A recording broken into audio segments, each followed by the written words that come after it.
episode 35, although I'll hold my hands up and I've forgotten to write it down. Episode 35, Tom. So today, hello, first of all, before we get into that, welcome, Tom. How's it going? I'm very well. Nice to see you again, Michael. Yeah, always good. Snow apparently on Thursday. Let's not talk about it. Let's be very un-British and just skip over the weather. yeah. All good. I'm all good. I'm looking forward to this one because the on a diet thing is something that people say all the time. Yeah, 100%. So, guys, we're going to cover why being on a diet, that sort of culture, those fads, isn't sustainable for long-term weight loss, why it isn't, what to do instead. If you've got any questions, as always, post. We appreciate shares and any comments. But let's delve in. First of all, just so we're clear, we're not saying diets don't work. Diets actually do work for a period of time. What we're saying is they probably, and the evidence suggests, they actually don't last long-term. That's what we're saying, right? And I think we need to clarify when we say diet, it's not just the food you eat, because that is actually what the term for diet means. You know, the food you actually eat.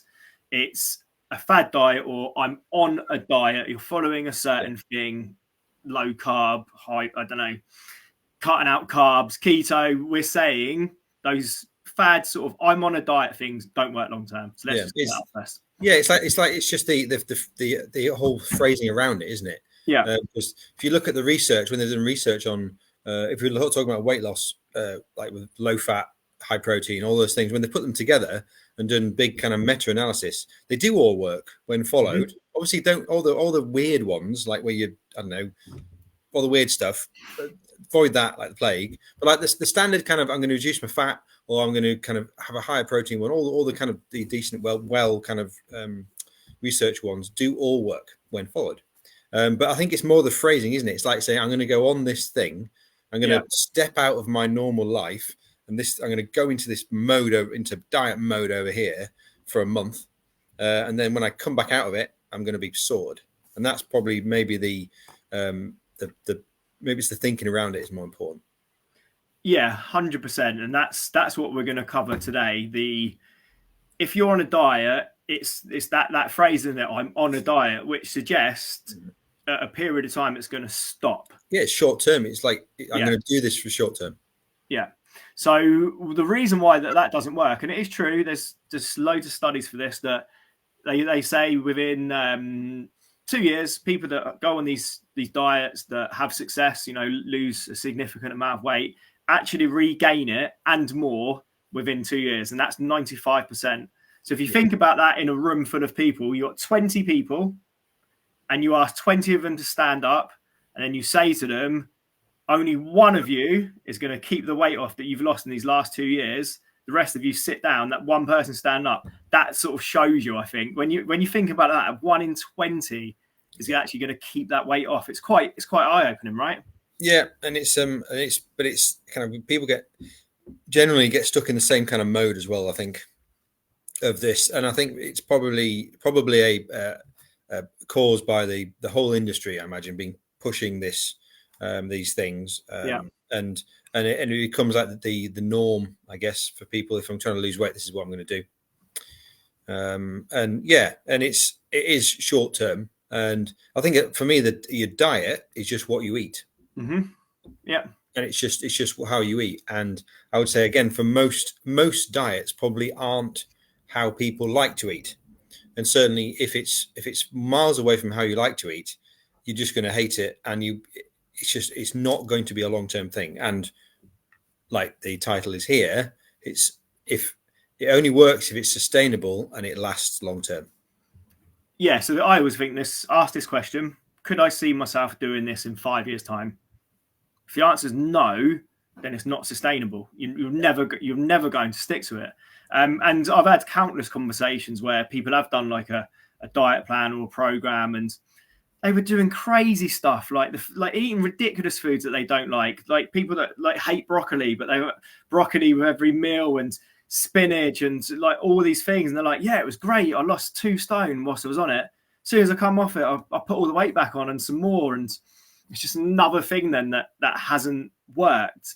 And that's even more frustrating as well, because, you know, you've done well to lose the weight, but then you've gone back to square one plus some, because what you was doing was completely unsustainable. And also, I can imagine not a lot of fun. No. And that's the other thing as well with diets. I think it's all about restriction, isn't it? Yeah, let's be honest. Most diets are all about restriction. Exactly. And if you feel like you're restricting yourself all the time, again, you're going to be pretty miserable, and it's going to be really hard. Yeah. And especially be even harder if life is busy, say if something else, other stress in your life, and then also you're trying to stay on this thing as well. It's going to be really, really difficult. And again, I think maybe that goes back into that kind of feedback loop of losing weight is hard. Yeah. Or maybe I mean, it can be though. You know, it can be, and you do have to make some changes and restrict certain foods and areas. But it's also about everything you get as well, isn't it? Extra energy levels, you know, mobility, just eating healthier because your body's going to feel better. You know, you're going to perform better at work. We're not saying that it's easy. It's not easy at all. But I think when you do restrictive dieting, it's too hard. Because then it leads to a binge, and then it's like, oh, I've ruined the diet. Oh, I'm a bad person. It's like, well, it's not. You just kind of set yourself up for failure. Yeah, and I think quite often people try the same thing over and over again. So many different attempts at it. Yeah, maybe well, many. It worked before. Well, yeah, I do hear that. I say, oh, it worked for me last time, and again, it's like if you're talking to me a year later, it hasn't actually worked. I think maybe that's a bit of honesty about us saying we didn't actually really want just to lose the weight for that couple of months. Mm-hmm. We actually wanted to lose the weight forever. And going, actually, let's be honest, it didn't actually work for me long term. Because I don't know anybody that actually would like to go up and down. Everybody I know would actually like to, you know what, I'd like to find a way of managing it forever. And it is forever, isn't it? It's for the rest of your life. You have to, that's what kind of you need to try and look at, I guess.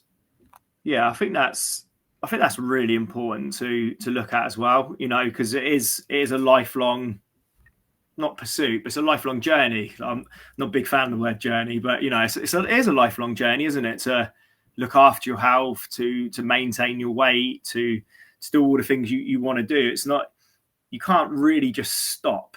You can't get yourself into a good place and go, oh, well, I'll stop now, because you'll just start going backwards. Yeah. And, you know, I'm sure, you know, we like to think we're very good at our job, but we've had clients who have got themselves into a good place and they have gone backwards because they haven't continued to keep the habits up and the discipline and the consistency. And we can hold our hands up, you know, it's only that can happen.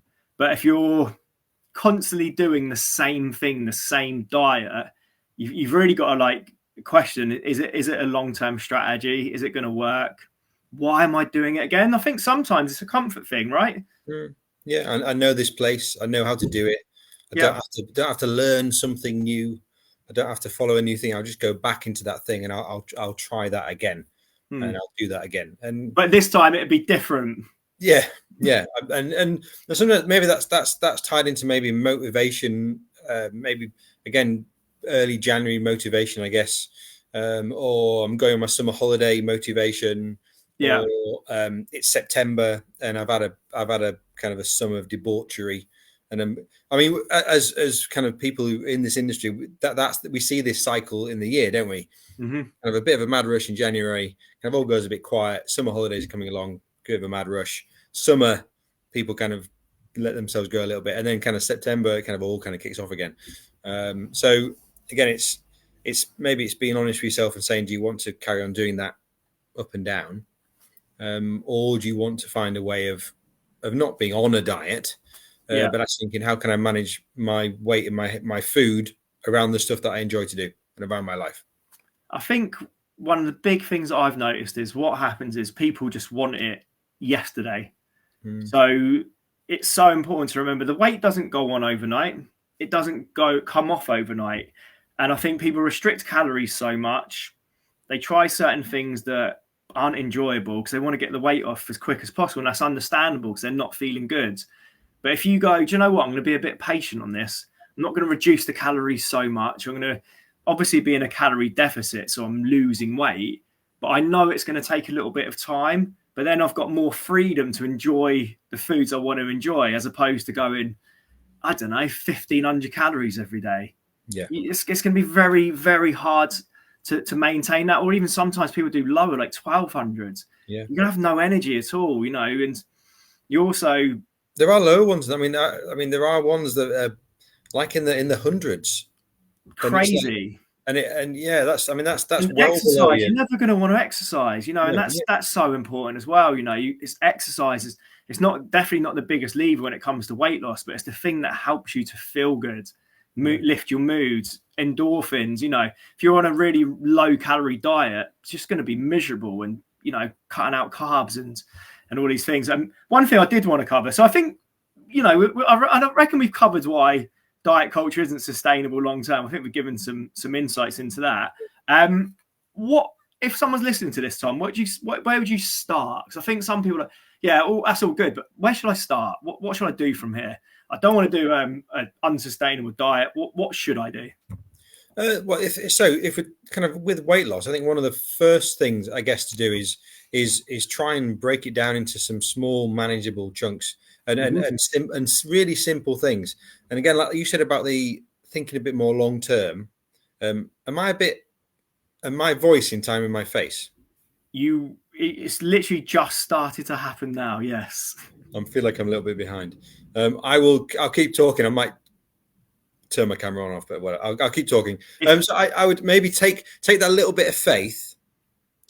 That if you try these little things over long term and actually stop thinking this is how I want to be in 6 weeks time or a month's time, you think in a year's time, where would I want to be, and start thinking, right, how can I put in some simple things at the beginning? Mm-hmm. And the simple things like making sure you're drinking enough water.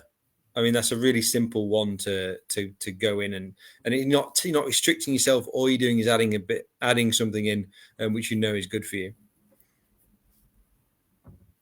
Yeah, I don't know. You haven't caught up yet with your It's all good. So like Tom said, you know, add in water. Like I've had countless conversations with people. They've told me they do everything. They've tried every diet, and I'm like, how much water do you drink? Tea and coffee. Okay, yeah. So, you know, literally basics. Okay, so fundamentals and basics are so important, and it's not about always restricting foods. So adding things like protein. Generally speaking, most people really undereat protein. So if you're looking to add some stuff to your diet, like add protein, lean meats, you know. The interesting thing about protein is that it will, I think most people know, must have heard it, actually, it keeps you satiated for longer. Yeah. You're going to feel more full. But actually, if you've got 100 calories of protein, your body's only actually going to take in 70 of it. Mm-hmm. So if you are counting calories, then you're already getting a bit of an extra kick there. Whereas if with carbohydrate, it's higher. So if you have 100 calories of sweets, your body will take in 100% of that. And you'll spike yourself right up there, and then you'll be on that sugar roller coaster, which people often get on. So if you have a higher protein diet, you don't go on that sugar roller coaster, and you're not up and down throughout the whole day. Exactly. It's very simple, I know. Yeah. So we just said two things there, like I don't know, three glass, a big bottle of water a day, and add in some, I don't know, pack of chicken at lunchtime. They're really simple things. But those, again, they're two really, really good habits. And again, I suppose they have to take a little bit of a leap of faith. That say if you keep adding in these little things, say small things every week, in a year's time. Say if you added in 3 things, imagine if you added in 3 good habits a week. And in a year's time, what's that? 156 habits. Mate, better maths than me. I mean, that's straight, mate. Is that right? It probably is. Right. Yeah, I think that's right. But can you imagine that? Can you imagine anyone out there? Can you imagine thinking, right, I've made 156 positive changes to my health, and you click your fingers and do it? I mean, that would be amazing, wouldn't it? I don't think anybody should be shaking their head at that. Yeah, and that's the thing is, again, you know, we have conversations with guys all the time, and it's like, I've tried this diet, I've tried this diet, I've tried this diet, and there's so much confusion. I think, you know, I see it. I'm like, it sounds to me like I speak to someone. Like, it sounds to me like you're a bit confused of what to do, where to go, and it is literally fundamentals and basics. Water, adding protein. If you've got a plate full of food, adding some more veg, so you know you're not filling up on higher carb foods, you know, like the potatoes and the pastas and and the rices and things like this, which do sort of like spike your sugar levels. And then, so here's a question for you, Michael. Yeah. Why don't we believe those basics then? Too simple. Too simple. I think that's probably the thing, isn't it? Literally too simple. I think it's too simple, because I think if you've struggled for a long time and you've never been able to get to where you want to get to, you feel like it has to be this new shiny thing that's suddenly going to work when everything else hasn't. But what we know when it comes to, because I think what we're talking about really is lifestyle change as well, is that if you want to do anything long term, it has to be a lifestyle change. And I'm sure that everyone listening to this would understand that it has to be a lifestyle change, because otherwise you will keep on yo-yoing up and down, and you will keep on putting the weight on and losing the weight and trying a different diet. So if you really want to make some long-term changes, it has to be lifestyle. Yeah. And that, I'd say that encompasses is everything. Yeah. And the awesome thing about if you take that leap of faith and start making these small lifestyle changes and doing them consistently, it all gets easier. Oh yeah. Like before this call, we're talking about someone you were speaking to about meeting with his mum and unable not to take the biscuit, and that kind of difficulty he has. Something that once you've made that change and you're committed to it, that all those things get easy because it's so ingrained. It's a part of you. It's a real big part of you that actually you're able to make the right choices when you want to make them. And that's the awesome thing about lifestyle change rather than the short-termism from the I'm on a diet.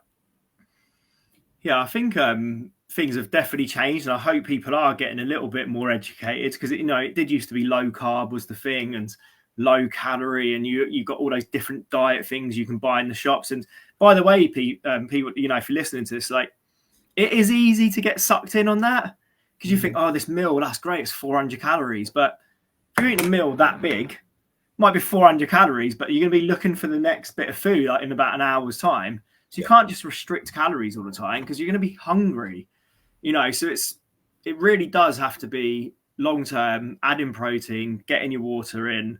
I think identifying the biggest challenge as well, whether that's binge eating or eating when stressed or eating late in the evening, drinking too much alcohol, because, you can do a lot of these things. But I think unless you identify the big barrier, I guess, obstacle, would you agree with that? I think it's important to really identify that big obstacle. Yeah, there might be a moment where you might have to sit down. I don't know, maybe whether you want to do it with somebody or on your own, actually write it down and actually sit down and be honest with yourself about it. If there is that, I think there is something about writing it down as well, rather than thinking speak to a coach, because they'll get it out of you. Because obviously this is a bit tongue in cheek, but I've spoken to people who have struggled for 10, 15, 20 years, and I'm sure you have as well. We have similar conversations, and within about 15 minutes, I can identify their biggest problem, and they've struggled with it for ages. Sometimes it's alcohol.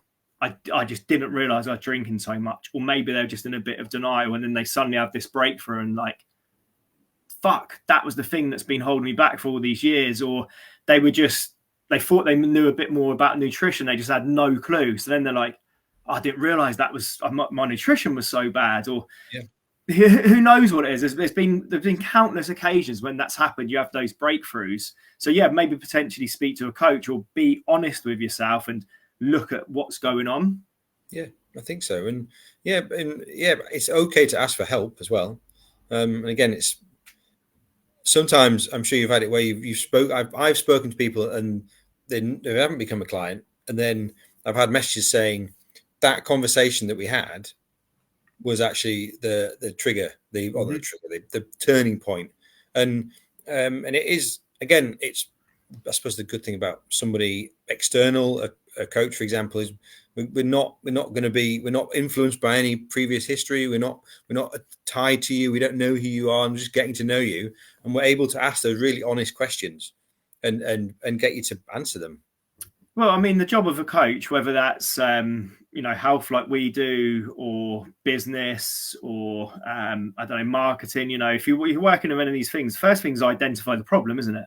You get in, you want to identify the problem. So I kind of look at it as doing like a health audit, really. health and lifestyle audit. So like, what's going on in your nutrition? What's going on in your exercise, your performance? How is that showing up for you? And then you can start to figure out what is actually going on. The same as if you went into a business and you had a business coach, you'd want to go, well, what's going on in your marketing department, your sales department, your accounts department? You get an overall view, and then you can go, well, this is a problem. This is a problem. This is what we can do to move forwards. And maybe that's, again, that instantly makes me think about tying into the kind of the diet culture where you're not identifying the problem before you get the solution. So you haven't identified the actual major problem. You go into the book and you bought the Atkins diet. So you've actually found you've gone to, I don't know, step 2 or 3 before you've even started step 1. So you haven't kind of worked things out first. And this may trigger the problem. I would say probably not even 99%, 100% of the time is you. You know, if you're listening to this and you've tried all the diets and you've tried the programs and none of it's worked, you've got to work on yourself, your mindset around things, your mindset around exercise. And that's difficult. But if you don't, you're going to keep going back to the same place. Would you agree with that, Tom? Totally agree. Yeah, it is difficult to maybe face. It's hard to face the fact that we're the problem. And we've both done it. Still find it hard at times to kind of be honest with myself and say, this is my issue. And I have to take a step back sometimes in different situations. And we all have to do that. And again, maybe it's taking a long, hard look and thinking, do I want to carry on the way I am? Or do I really want to change?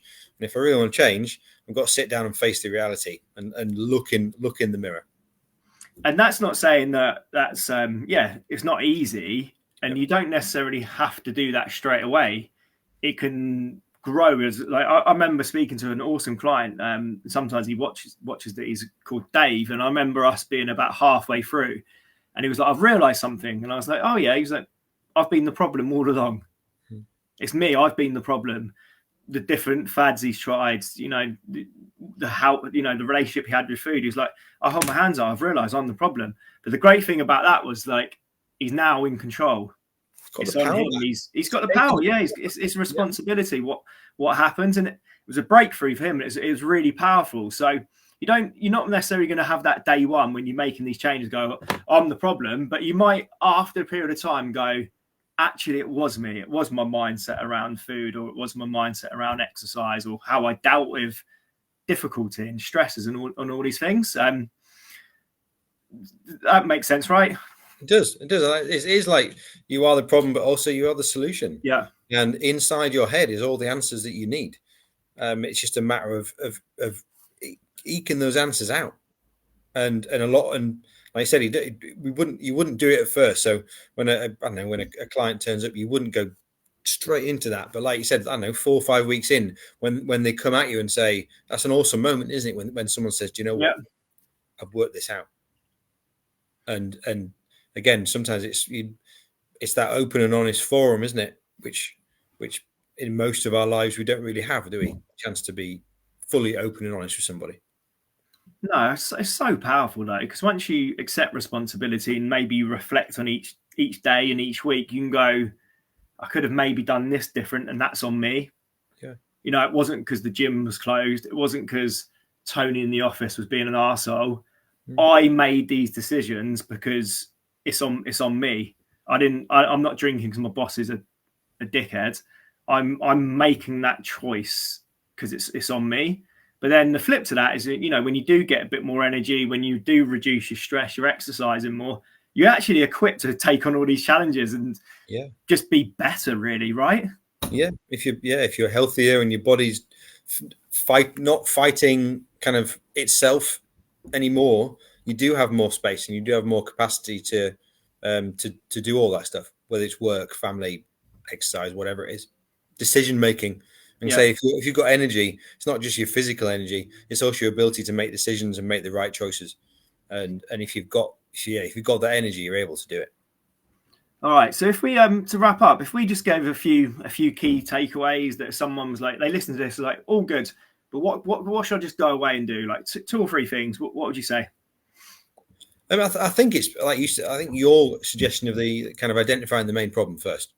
Mm-hmm. Actually sitting down and saying, what's my number one issue when it comes to me kind of, this is about weight loss. When it comes to me losing weight, what's my number one issue? And sitting down for 5 minutes, I would say probably best on your own with a notebook, and write it down and make it really real. Write down a bit of paper and say, my main problem is this. And I'm being really honest. Go one level deeper as well and go, how does this make me feel? Eye-opening. This is my main problem and this is how it makes me feel. And then I would literally just go, what are the sort of fundamentals and basics that I can actually incorporate?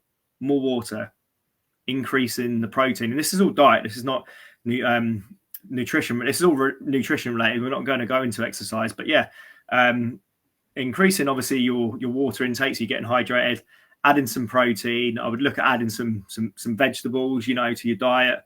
Maybe looking at not eating too late. Just a few basics. Those things make a big difference, right, Tom? It definitely would. And yeah, keep it basic. If it exists in a book that you paid, I don't know, 20 quid for, and it's got a nice flashy cover and it's got loads of writing on it, then I would avoid it. If it's just the basic kind of stuff that and if you're already, quite often when people they'll say, I just don't know what healthy food is. And I say, well, do you know broccoli's better than Smarties? And they'll say, yes. Then you do know. What? But exactly. Well, it's just. I'm trying to. When people say, "I just don't know what healthy food is," and it's like, if we do. Yeah. We know. There's a sliding scale. I think the thing is, people are overwhelmed. They're stressed, and it leads to not the best decisions. And one thing I always think as well is like, if it grows out of the ground, or if we hunted it back in the day, or if it fell out of a tree, that's pretty good for you, right? Yeah. That's just one of those really easy ones that I think that's really easy to remember. Exactly. And if it's in a big shiny bit of packaging telling you how fantastic it is, telling you it's fortified with vitamins and minerals and it's high protein and it's brilliant, it's got Gaionic kind of big muscles, then think they've spent a shitload of money advertising that to you to try and sell it. Whereas, like you said, an apple that's fallen off the tree or a broccoli that's growing in the ground, that hasn't had to do any advertising. It's just there being awesome. And so just kind of keep it simple. In fact, in my program, I actually stole that, and I actually have keep it simple, stupid in my program. I can't remember the actual acronym. It's one of my rules. It's one of my rules. My technology teacher in school taught me that. And I think just one last thing, just to wrap up, a little bit of preparation goes a hell of a long way. Yeah. So prepare a food shop. Think about the foods that you need. So you've got you're set up for success, because again, otherwise you come in, you're stressed. It's easy you don't even have to ring anyone now. It's easy to get on the app, and even that, like, think about how much money would you save by not getting takeaways, by not getting meal deals, by not maybe drinking as much. Like, because people talk about eating healthy is much more expensive, but it's really not if you're getting Deliveroo 3 or 4 times a week or 5 times a week and going out for dinners all the time. You'll save yourself an F load of money. Yeah, no, definitely. And we're not talking about meal prepping, are we? We're not talking about sticking all our food on a Sunday night in a plastic tub. No, just having some food in the house that makes life a bit easier. So you're not going into the fridge and going, what shall I eat? Okay, there's nothing there. Let's get on Deliveroo. Yeah, exactly. Make it easy for yourself. All right. Dude, we covered a lot there. We're hoping that you got a huge amount of value from our live today. Love doing it as always. Huge amount of value, right, Tom? Yep, definitely. Again, it's just, as I said, keep watching, keep every week. So even the habit of watching kind of 2 guys chat about these things on the internet rather than, I don't know, watching Netflix or whatever, is still, you are still moving the needle. And again, keep listening and keep thinking, what can I actually implement? Because listen and think, what can I actually implement into my life? And it's those small little changes that make the difference. Yeah, 100%. So guys, as always, we do appreciate any shares or any comments, any feedback, also any questions. We're going to come on next week. We haven't decided on the topic yet, but we will do. So in between then, any questions, shoot us a DM or post in the comments. All right. Cheers, Tom. Cheers, everyone. Speak soon. Bye.